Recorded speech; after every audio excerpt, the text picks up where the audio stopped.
What's up, YouTube? It's Mario here with Long Island Muscle Car. This is the first video for my new YouTube channel. And for my first video, I'm going to explain to you what I'm going to be doing with this YouTube channel, and I'll show you a little bit of my car. This channel is going to be mostly dedicated to American cars, American muscle cars, the best Dodge has to offer, the best GM has to offer, the best Ford has to offer. And I'll try to get as many videos up as I can for you guys. But in the meantime, I'll show you the car I'm driving right now. There aren't that many videos of this car online. It's not that well known, but I think it's a great car and definitely deserves a video. And it's this right here. This is a 2016 Chevrolet SS Sedan. It's powered by an LS3. This particular one has a 6-speed manual transmission. Stock, they come with 415 horsepower, 415 foot-pounds of torque. This one's modified a little bit. This one has American Racing headers, long tube headers, X-pipe, high flow cats all the way back to the stock mufflers, as well as a Roto-fab intake and a tune. The 2016s and 17s of these cars come with dual mode exhaust. I kept the stock mufflers because I wanted to keep that. I still have the dual mode exhaust even though I have long tube headers, and it does make a difference, I think, at least, between tour mode and sport mode. I'll pop the hood, I'll show you under the hood.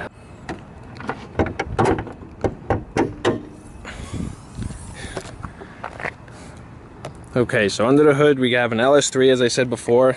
Stock form, it puts out about 415 horsepower, 415 torque. It's detuned a little bit from the LS3 and the Corvette and the Camaro. It dynoed at about 400 to the wheels on a Mustang dyno with these modifications. I'm not sure what it would have put down stock. I didn't get to do a baseline.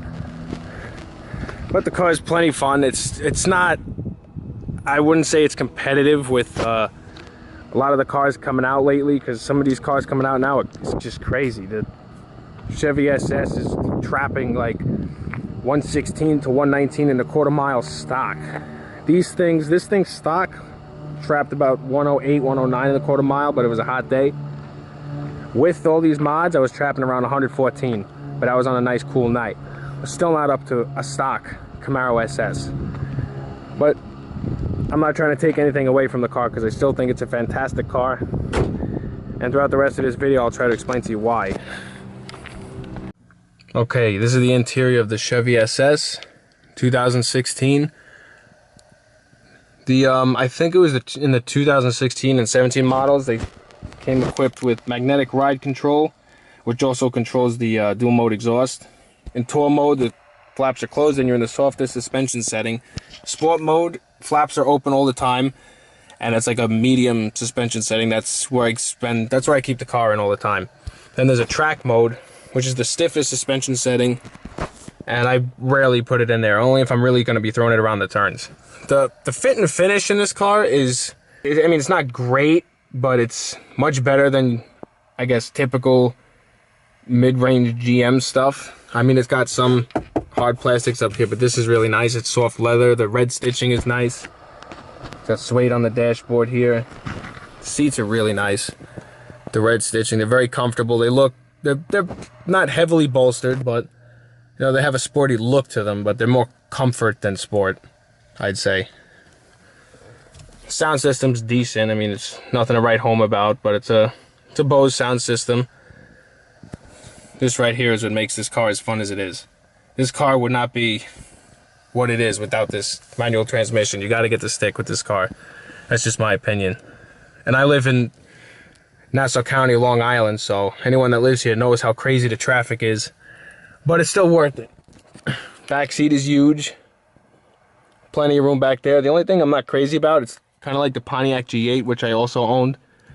Only the center folds down. The seats don't fold down, so you don't have the full pass-through through the trunk, but you have like the small narrow section in the center folds down. So what is the Chevy SS like to drive?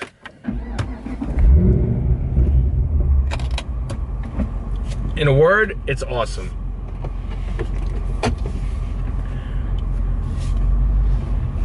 This car is so nicely balanced that the way it comes together, it's just greater than the sum of its parts.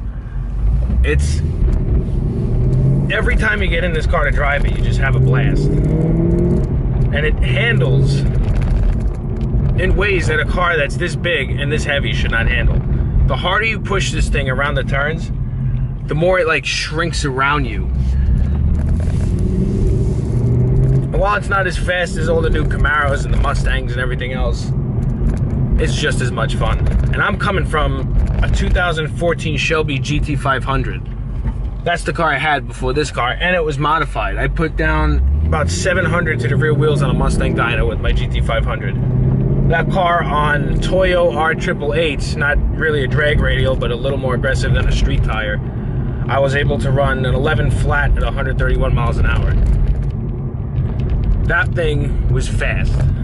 This thing's nowhere near that fast. Last time I went to the track with this, I ran, I think, like mid-12s, around 114. But, you know, once you know how it is. Once you get used to the power, you always crave more. And to me, at least, I'm probably gonna get a lot of shit for saying this, but it all feels the same to me after you get used to it. If I were to get into that Shelby now, after being used to this, the thing would feel like a rocket. But, you know, once you get used to a car and the power it has, it all feels pretty much the same. I've also had a Ford Focus ST. That was probably the second runner-up to best handling car I've ever owned. The cars that I've owned that were, I guess you could consider performance cars, my first one was a Pontiac G8 GT, which was a lot like this. This is basically like a better, more refined version of the G8 GXP. Same engine, same transmission, much nicer interior, and a lot more amenities. You have the navigation, you have heated seats, cooled seats. You name it, this car has it. The only thing it doesn't have is maybe some of those extra, like, really crazy things like heated cup holders and cooled cup holders and stuff like that. But other than that, you know, this car has anything you could ever want. Navigation, everything. And it comes fully loaded. It only really comes one way. The only options, I believe, on this car is a sunroof and a spare tire. And this car has both. And this spare tire is a full-size spare. It's not a little donut or anything. It comes with a full-size spare. Same rim that's on the actual cars. It's not like a, you know, a steely or anything like that. It's an actual rim. So if you curb one of your rims, you have a spare in the trunk and a spare tire well. Another thing I really like about this car that you probably wouldn't even really think would be like that great of a thing, but I really, there's a Porsche up right on my ass right now. Another thing I really like about this car is that you don't see them everywhere. Not a lot of people have these. When I pull up to a car show, this thing gets more attention than my Shelby got. You'd see a Mustang almost at every other turn. The Camaros are starting to pop up all over the place too. But these are a unicorn. So when people see these, if they know what they are, they get a lot of attention, a lot more than you would expect this car to get, because it looks, let's face it, it's a complete sleeper. It looks kind of mundane. There's nothing really flashy about it. You really got to look at it to see like the subtle, aggressive styling cues that this car has, to know that it's not your basic, everyday Chevy Malibu or, you know, grocery getter. But this car gets a surprising amount of attention, more than I would ever expected it to get. Every time I pull up to a car show, this car is pulling crowds around it. Like I can't even believe it. People are taking pictures. Most people are asking me, what is that? Is that a Malibu? Is that an Impala? Like, no, it's just an SS. Like, an SS what? Nobody could just seem to understand that this car pretty much doesn't have a name. It's just called the Chevy SS. I think it's kind of boring. I think a car as great as this car is deserves a name, but Chevy decided not to name it. They just brought this over from Australia. As most of you know, it's a Holden Commodore rebadged as a Chevy, and they didn't even bother naming it really. They just brought it over, slapped the Chevy badge on it, didn't even really advertise it much, and I just sold very few of them, which I think is a shame, because it's just such a fantastic car, and it's just a recipe that's been done over and over again, but it's a recipe that works so well.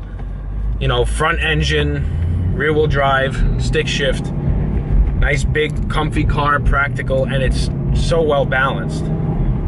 This car really is just a blast to drive. Even if it's not as fast as a lot of the competition, it's just there's a lasting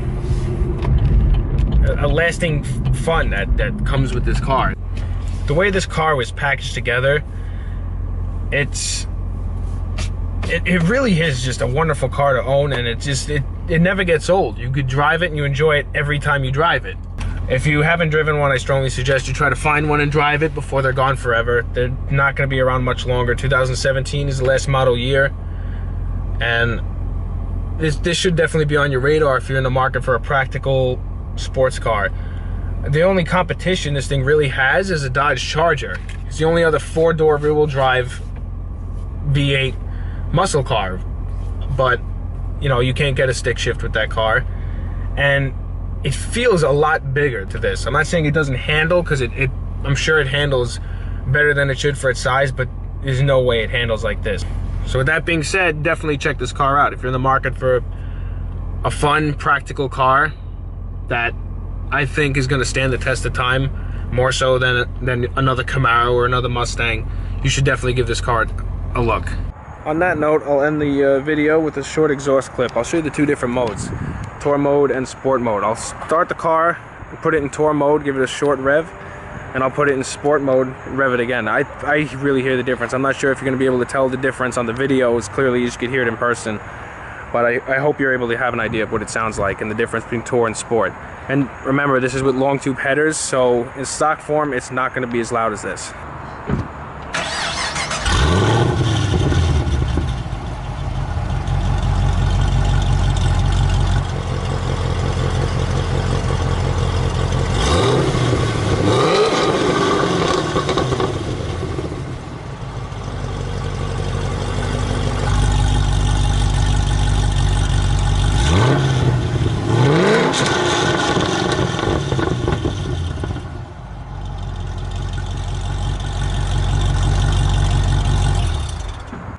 So that's it. That's my short video of my car and a brief introduction of what my channel is going to be about.